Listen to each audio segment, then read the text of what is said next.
Nigel, what's been the mood in training this week, and what's been the approach as you face a big and exciting game with Swansea this weekend? The mood's been okay. I mean, we've had a bit of a mixed bag. We've had one or two players with illness who have not trained. But the training has been quite specific. So, yeah, there's been a good mixture this week. I know you as a manager, you don't get too high when you win and don't get too low when you lose. Is it the same in terms of your approach to training and the schedule? Do things alter when you've lost a game, or is it the same week in, week out? Do you mean, do I kick the cat? No, I don't work like that. I think it's more about being specific, being able to speak very openly with the players about what we need. It's not about... I don't like blame cultures. I don't like... I prefer to work in a way where people are prepared to accept responsibility, both in good and bad times. So, you know, you're not going to get a buy-in if then, if you're in a position of authority, you are petulant yourself. So, I don't see much reason for doing that. The players always work hard. We can be frustrating, I know, because we make steps forward and then we'll make mistakes at times that are unfortunate, I think, as much as anything. So, you know, the two away games that we've played most recently are a good example of that. The West Brom win being a really very professional performance, and the game at Reading, we didn't really find those same sorts of levels. So, yeah, it remains a challenge certainly for us to find the formula in regard to backing up a very good performance with another one, and you know, the players are as frustrated as anybody in that regard. But look, all I would say is that they work hard. They've got a thirst to learn, and I think generally speaking we have very positive staff here. So, you know, I think that's something which bodes well for us. I don't like to go down the route of being overly negative, but I'm a human being myself. So I get frustrated too. Well, let's be positive, because you showed as recently as West Brom and earlier this season, the Huddersfields, the Cardiffs, the Blackburns. Are you encouraged that you know that you have the potential to be a more consistent side? Yeah, we've got some really good, young, talented players here as well, and some good experience. I mean, that's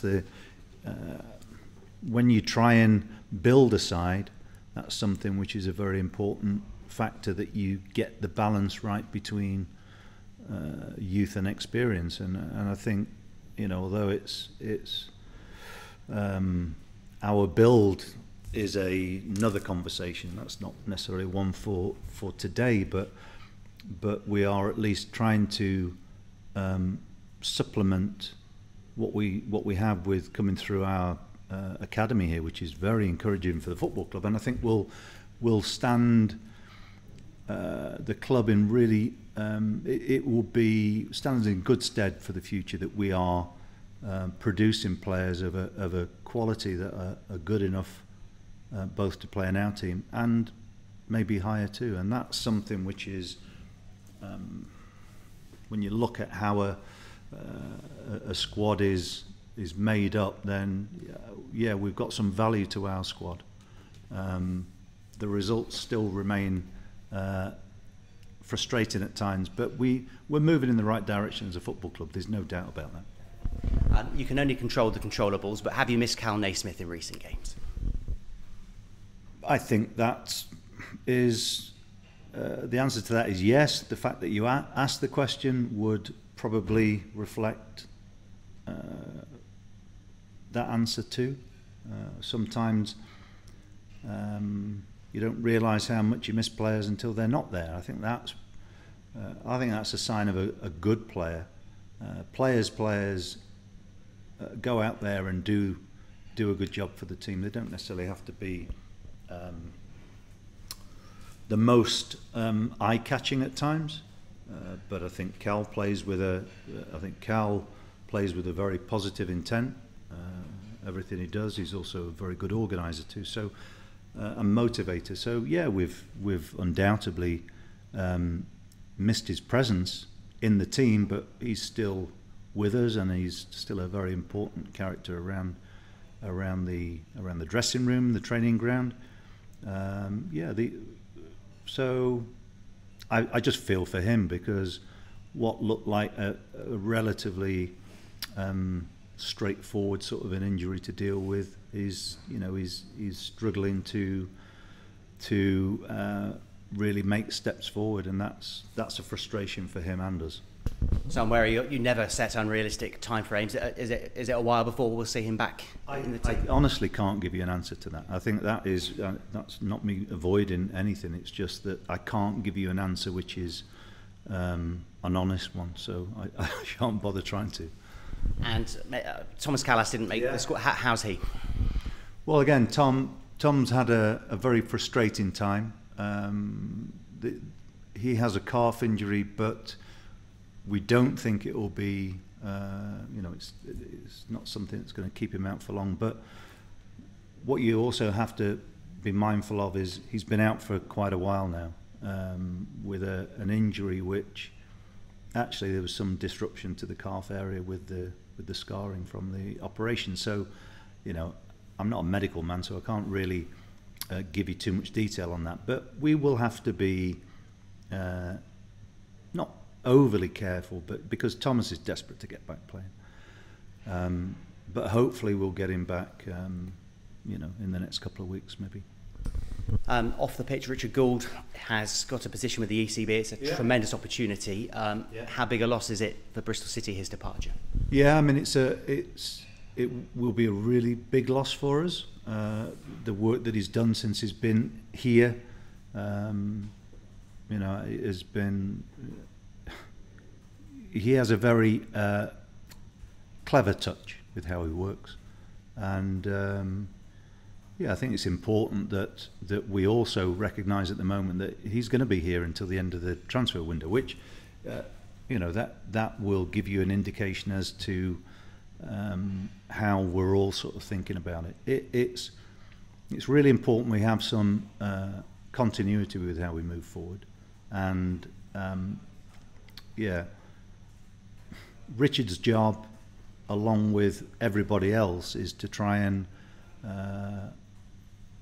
make this club have a sustainable operation, which means making some tough decisions, and decisions which, in my position and his position, we're not always going to be absolutely in agreement with everything. But what we both recognise is that we need to make decisions that are right for the football club. So I've been really very pleased to have crossed paths with him and worked with him, and will continue to work now with him till the end of January, because he takes up what is a fantastic opportunity for himself, and we're all delighted for him on a personal level. But of course he's going to be. I think he'll be a big miss for us. So his replacement's going to be a very important appointment. I was going to say, fans who watch Bristol City, their main interest is the team. They don't probably think about the chief executive, but how important for the football club is it that City replace him with the right man? Or woman. Everybody who works at a club has a role, and some roles on the face of it are more important than others or have a greater responsibility. But everybody's role is both important and valued. Somebody of Richard's calibre is going to be difficult to replace, but it's important that we get whoever comes in has the right skill set to continue the work that's being done. And that is, you hear it and so many times about collaboration, and people use words like that quite often, and it sounds meaningless. But for us to stabilise our own position, as a club needs real collaboration. And I think that's one of his big skills, big assets, is how he works. Believe me, he makes tough decisions as well. So, you know, people in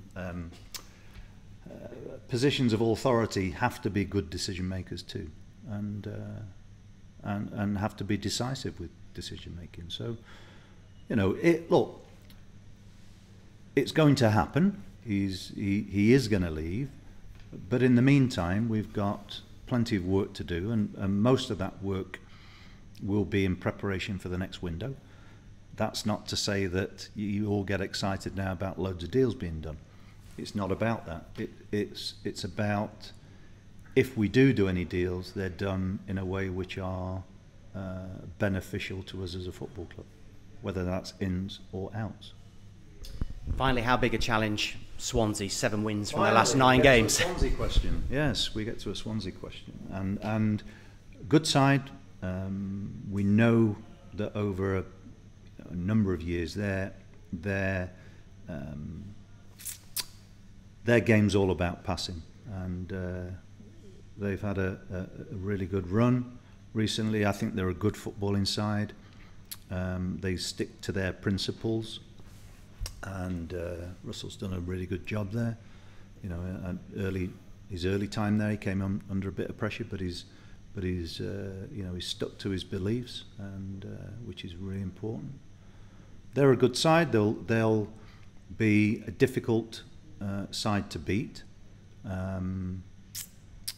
but I'm also confident that he'll know that we've got some real threats in our team too. So hopefully it'll be a good game, but yeah, we could do with 3 points. Thank you. Pleasure. How important is discipline inside the United football when you play that position? Discipline is really important in every game. It's just in some games, you're probably alluding to the discipline of keeping your shape and not getting picked off is probably what you're thinking about. And forgive me if I'm putting words in your mouth, but it's always important that the team, we function as a team, and that the team's needs are more important than individuals. So whichever team we start with, it's important that all of them understand the game plan and how we go about trying to win the game. You spoke about the potential of seeing 1 or 2 new faces this weekend. Yes. How do you prepare them for that in respect to the fact that if it's a youngster that we're talking about and you tell them too early that they're in the team or they're going to be involved, then they get I know where you're coming from. It's a judgment call that I think is there are no there's no rule book on it. I think it's about trying to get the balance right between understanding what the player's about. You know, some players actually need a bit of detail and a bit of understanding of where they fit in it. And I've also seen it in the past where, you know, players have been unable to perform because there is too much external pressure. So again, no one rule fits all, if you like, but we'll see. We've got the 3 players who have been ill this week. Excuse me again. I've been back in today and done some training, but it's too early to make a call on them. So we'll see how it looks. I don't expect you to divulge it. No, I'm not going to say, because I think that just, you know, we talk about injuries, but illnesses are. We've had players who have been starters for us who've have not trained because they've been ill, and you know, seems to be quite a lot of flu-like symptoms about. Does it leave you kind of light, particularly in one area of the field? That You're trying your best, aren't you? Yes. And the next question is where? Well, if you're prepared to answer it, then the next question's where? One of the units of the team. No, a lot. It's yeah. Oh, thank you. I've got some water for my tickly throat. Thank you. I hope I haven't got their germs. Look, we've had a defender out this week. We've had a midfield player out, and we've had a forward out this week. So there you go. That covers every department. But yeah, makes us short in one in particular, which obviously would be the defence, wouldn't it? That's what I'm saying, really. Yeah. Well, there you go. Yeah, I just wanted to touch on Richard Gould, and get from your perspective what the most significant change he's made or contributed to since he's come into the club.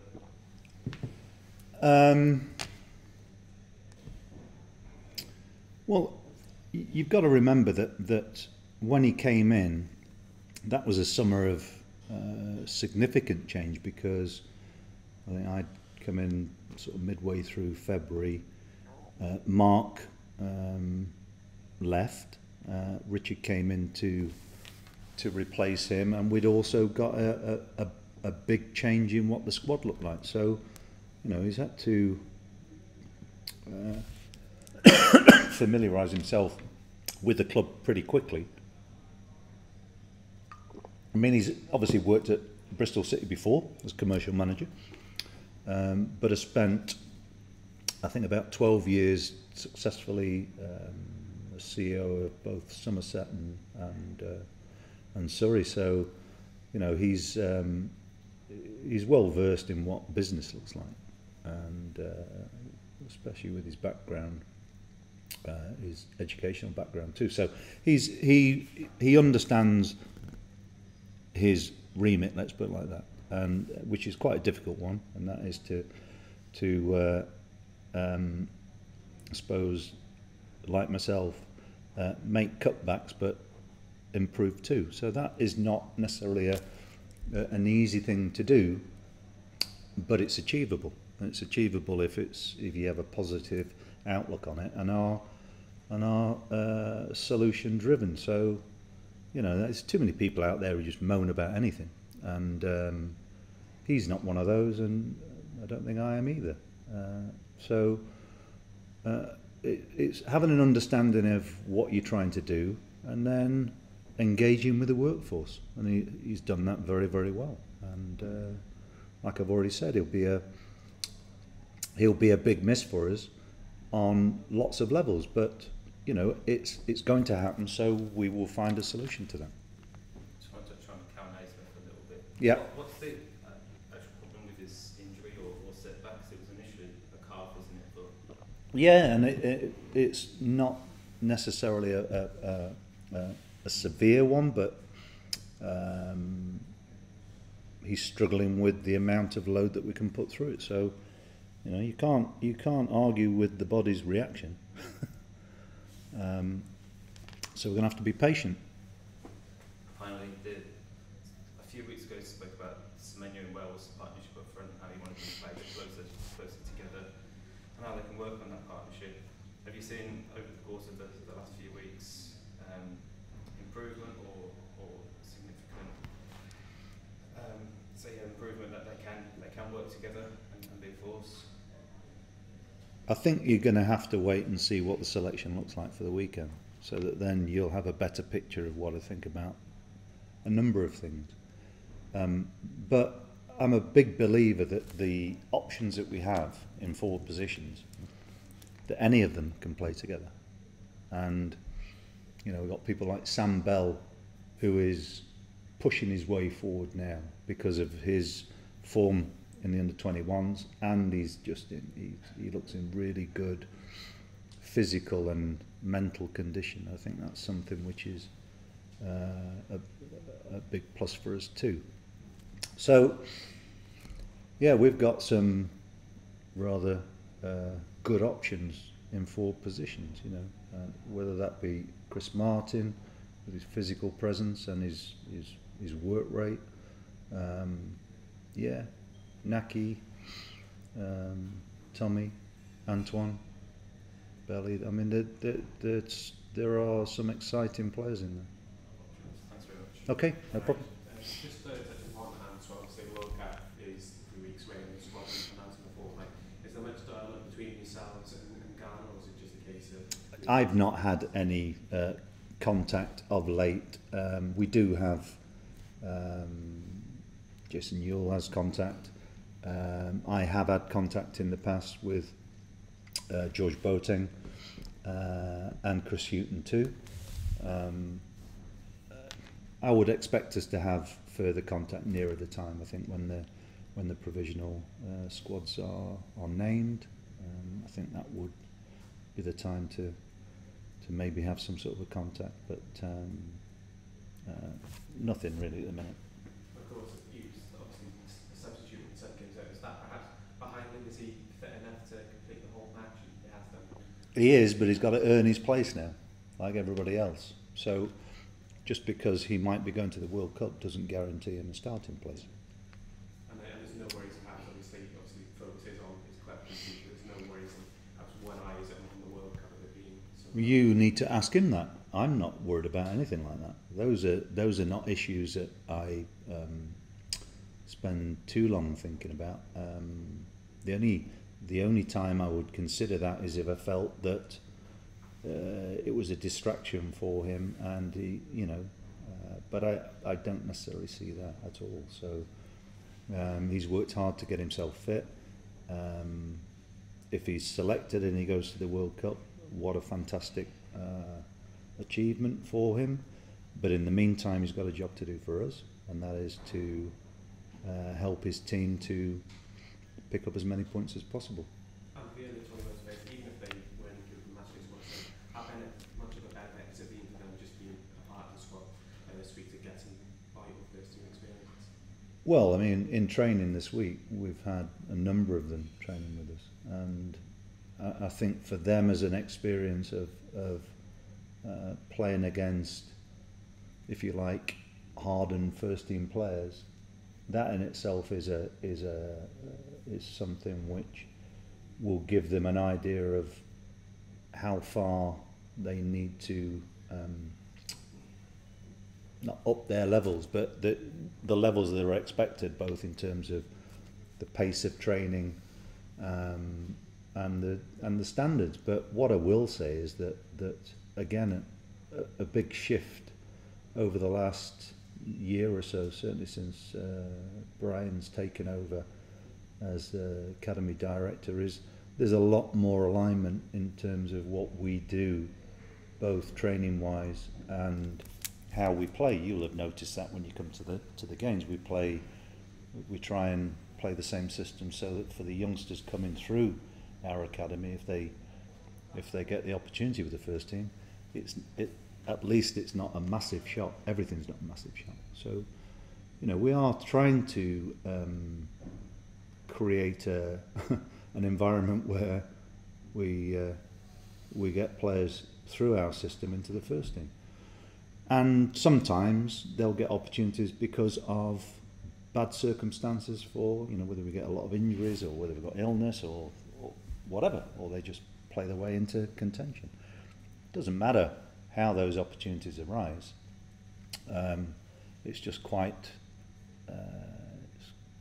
interesting that a lot of them will get opportunities, because it shows you the types of changes that have occurred here over the last couple of years. And talking about players taking opportunities, and Wayne Towers playing every game, Yeah. See him playing regularly, obviously. I've not seen him myself, but again, we have regular contact, and it's good for Riley to get and play league football week in, week out. I mean, that's the next progression for a young player breaking into a first team. And that is to play regularly, and some of our youngsters have done it very, very well, and some of them need a bit more time. So I mean, the examples of that would be, because people compare them a lot, would be Belly and Tommy. So those two players, same group they've come from, but they'll both have really good careers, I can tell you that. Okay, cheers.